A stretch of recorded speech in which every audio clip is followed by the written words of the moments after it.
நண்பர்கள் அனைவருக்கும் வணக்கம். என்னுடைய பேர் பாத்தீங்கன்னா முனுசாமி.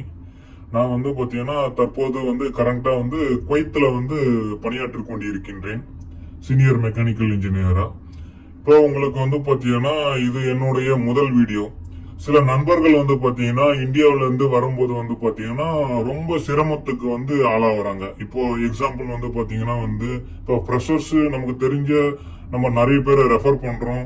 அண்ணா நாங்க எப்படி வர்றது, அதுக்கான என்னென்ன ப்ரொசீஜர்ஸ், எம்ப்ளாய்மெண்ட் விசால ஒர்க் பண்றதுன்றத பத்தி எல்லாம் டீட்டெயிலா அடுத்தடுத்த பதிவுல தெளிவா பார்க்க போறோம். எப்படி மெடிக்கல் எடுக்கணும், விசா ப்ரொசீஜர்ஸ் என்ன, அவர் எங்க ஸ்டாம்பிங் பண்ணணும், அடுத்து நெக்ஸ்ட் ப்ரொசீஜர்ஸ் எந்த கம்பெனில நல்லதா இருக்கும்ன்றது குவைத்துல இருக்கிற ஓப்பனிங்ஸ் எல்லாம் எப்படி நம்ம வந்தா எந்த கம்பெனிக்கு ஆயில் அண்ட் கேஸ் ஃபீல்டுல நல்லா இருக்கும்ன்றது நம்ம அடுத்தடுத்த பதிவுல பார்க்க போறோம். இது என்னுடைய முதல் வீடியோ.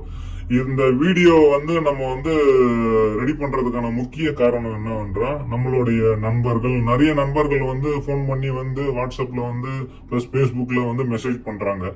என்னன்னா இப்போ எம்ப்ளாய்மெண்ட்ல எப்படி நாங்க வர்றது. இப்போ புதுசா ஒரு நண்பர் அங்க டிகிரியோ டிப்ளமோ இன்ஜினியரோ முடிச்சிருக்காங்கன்னா அவங்க எப்படி எல்லாம் என்ன ப்ரொசீஜர் பண்ணி விசா ப்ரோசஸிங் எப்படி பண்ணணும், தனியா வராம சப்கான்ட்ராக்ட் மீன்ஸ் பாத்தீங்கன்னா கன்சல்டன்சி த்ரூ இல்லாம நம்ம டைரக்டா இந்தியாவில இருந்து வர்றதுக்கு இண்டிவிஜுவல் இங்க இருந்து விசா ப்ராசஸ் நம்ம சென்ட் பண்ணிட்டோம்னா, இப்ப எல்லாமே பாத்தீங்கன்னா e visa, on arrival visa plus employment visa மூலமா தான் எல்லாருமே வந்துட்டு இருக்காங்க.